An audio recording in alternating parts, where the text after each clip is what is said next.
So hi guys! Another day, another video. And andito na naman ako sa aking doll area. So, isa lang ibig sabihin yan.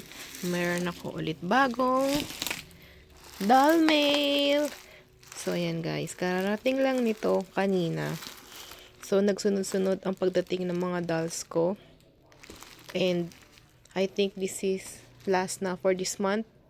Ano na ulit? Parang mga December or January na ulit. So, tatanggalin ko lang yung bubble wrap. This one pala guys is from ibang seller siya. Pero nakailang buy na din ako sa kanya ng dolls. This one naman is from Dollfluencer. So, meron siyang Facebook page and meron siyang TikTok. Akong nabili sa kanya is, sino ba? Di ko na maalala basta ito, galing yan sa kanya. Yan, galing yan sa kanya. And, etong si Ace. Ito na guys. Ang new doll ko ay, tanan!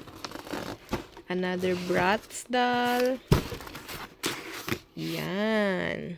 I finally got Yasmin, yung Hello Kitty collab ng Bratz. So, here she is. Super ganda ng outfit niya.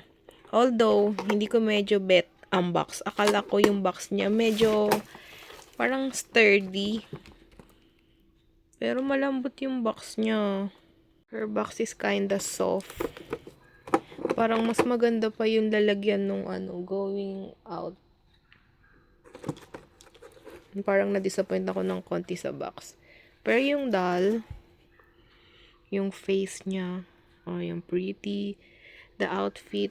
Sa tatlo kasing nirelease nila, parang siya yung pinaka-bet ko. Although, ang bias ko talaga si Jade or si Chloe. Pero yung outfit niya talaga.